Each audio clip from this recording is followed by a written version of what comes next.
Shedorun dilaporkan serangan artileri Ukraina telah tewaskan ratusan tentara bayaran dari kelompok kontraktor militer Wagner. Diketahui, hanya ada satu orang yang selamat karena serangan tersebut. Dalam insiden tersebut dilaporkan terjadi di sebuah arena olahraga di Kadivka, Ukraina Timur. Dikutip dari The Sun, pada Jumat 10 Juni 2022, sekitar 300 tentara bayaran Rusia tewas dalam serangan itu. Selanjutnya, hasil dari serangan tersebut diyakini sebagai kehilangan terbesar Rusia sejak invasi dimulai pada 24 Februari lalu. Gubernur Luhansk Serhiy Haidai mengungkapkan, pasukan Ukraina menyerang markas tentara bayaran itu dengan tembakan artileri berat. Gambar yang dibagikan di media sosial menunjukkan lokasi yang diserang dalam keadaan hancur dan terbakar. Pekerja darurat dengan helm oranye terlihat melakukan pencarian di sekitar reruntuhan.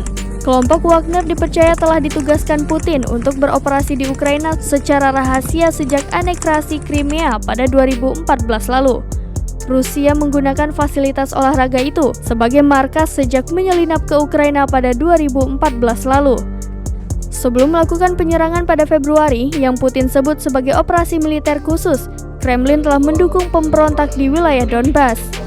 Kelompok Wagner dianggap sebagai tentara pribadi Putin dan telah beroperasi di seluruh dunia diam-diam mendukung kegiatan Rusia di Timur Tengah dan Afrika.